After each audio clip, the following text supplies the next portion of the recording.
السلام علیکم ورحمۃ اللہ وبرکاتہ۔ بسم اللہ الرحمن الرحیم۔ خلافت عباسیہ اپنی حکمرانی کی آخری ہچکیاں لے رہی تھی۔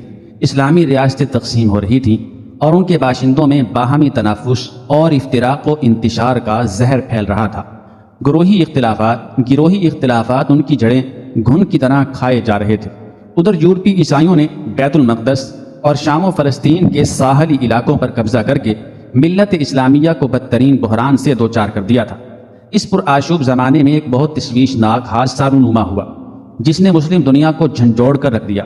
مورخین نے لکھا ہے کہ سن 557 ہجری میں عیسائیوں نے اپنی ایک خفیہ مجلس میں متفقہ فیصلہ کیا کہ رسول اکرم صلی اللہ علیہ وآلہ وسلم کی قبر مبارک سے آپ کا جسد اطہر نکال کر اپنے قبضے میں لے لیا جائے۔ چنانچہ اس تجویز کو عملی جامہ پہنانے کے لیے انہوں نے اپنے 2 آدمی منتخب کیے اور انہیں مدینہ منورہ روانہ کر دیا تاکہ وہ رسول اکرم صلی اللہ علیہ وآلہ وسلم کا جسم مبارک نکال لائیں اور اس طرح ان کی ناپاک سازش کامیاب ہو جائے۔ وہ دونوں آدمی مدینہ منورہ پہنچے۔ انہوں نے مدینہ کے باشندوں کے سامنے اپنے بارے میں یہ ظاہر کیا کہ ہم مغربی ہیں اور ہمارا تعلق اندلس سے ہے۔ یہ دونوں مسجد نبوی صلی اللہ علیہ وآلہ وسلم سے باہر قبلے کی جانب آل عمر کی رہائش گاہ کے نزدیک ٹھہرے جہاں سے رسول اکرم صلی اللہ علیہ وآلہ وسلم کی قبر شریف قریب تھی۔ وہ رہائش گاہ دیار عشرہ کے نام سے مشہور تھی۔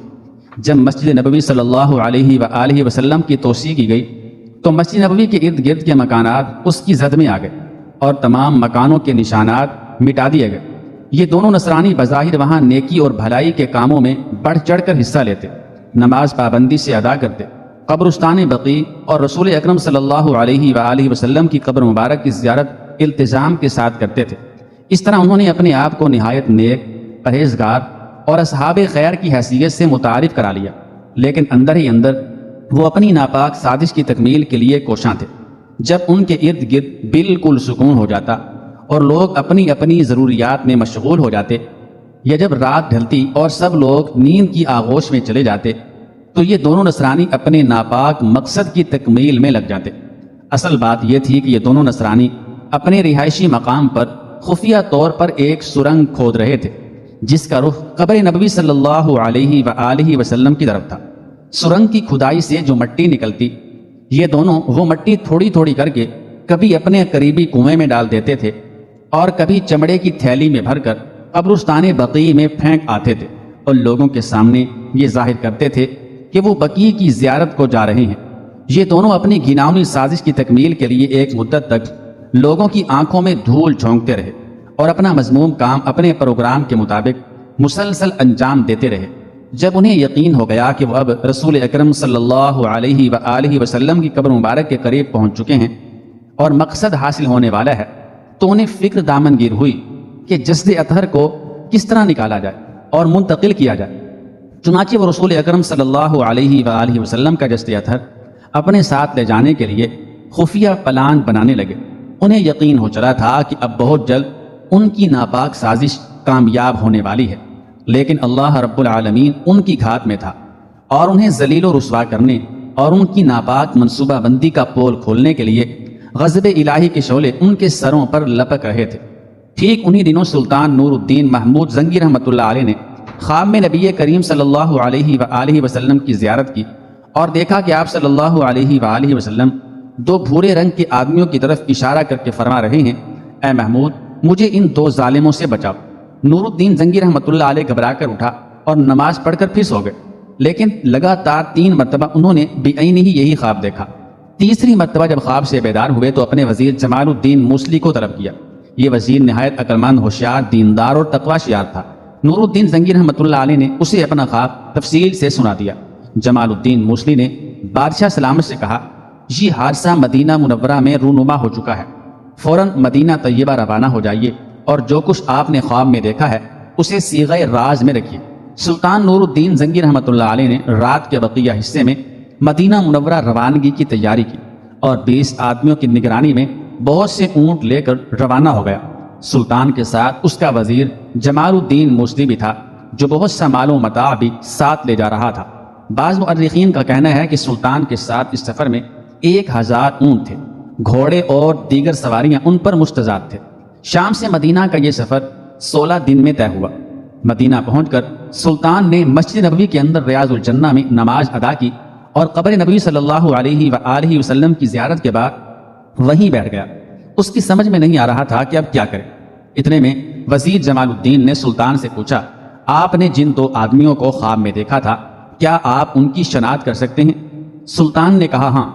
وزیر نے مسجد نبوی میں موجود باشندگان مدینہ سے کہا، سلطان نور الدین زنگی رحمۃ اللہ علیہ آپ حضرات کے روبرو تشریف فرما ہے، ان کے پاس صدقے کے بہت سارے اموال ہیں، آپ لوگ اپنا اپنا حصہ بھی لے لیں اور جو افراد نہیں آ سکے انہیں یہاں لے آئیں تاکہ وہ بھی اپنا حصہ لے جائیں۔ محتاج حاضر ہوئے اور اموال تقسیم ہونے لگے۔ سلطان حاضرین کا بغور معائنہ کر رہا تھا، لیکن ان میں سے کوئی شخص ان 2 آدمیوں کی شکل و شباہت سے ملتا جلتا نہ تھا جنہیں اس نے خواب میں دیکھا تھا۔ اس لیے سلطان نے پوچھا، کیا کوئی اور ایسا شخص باقی رہ گیا ہے جو مال لینے حاضر نہیں ہو سکا؟ لوگوں نے جواب دیا، کوئی باقی نہیں رہا، البتہ 2 مغربی آدمی ہیں، وہ کسی سے کوئی چیز نہیں لیتے، وہ بہت نیک اور پارسا لوگ ہیں۔ سلطان نے حکم دیا، ان دونوں کو میرے پاس لاؤ۔ لوگوں نے جب ان دونوں کو حاضر کیا تو سلطان دیکھتے ہی پہچان گیا کہ یہی وہ 2 آدمی ہیں جن کی طرف رسول اکرم صلی اللہ علیہ وآلہ وسلم نے خواب میں اشارہ فرمایا تھا۔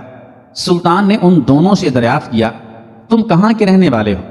انہوں نے جواب دیا، ہم مغرب یعنی اندلس کے ہیں، حج کی نیت سے آئے تھے اور اس سال مسجد نبوی کے قریب رہنے کا ارادہ ہے۔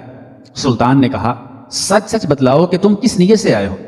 سلطان نے ان دونوں سے بار بار اصرار کے ساتھ اصل حقیقت سے آگاہی کی بہت کوشش کی، لیکن وہ ہر بار ایک ہی بات دہراتے رہے۔ سلطان نے انہیں وہیں چھوڑ دیا اور اہل مدینہ کے چند لوگوں کے ساتھ ان دونوں مغربی آدمیوں کی رہائش گاہ پر پہنچا۔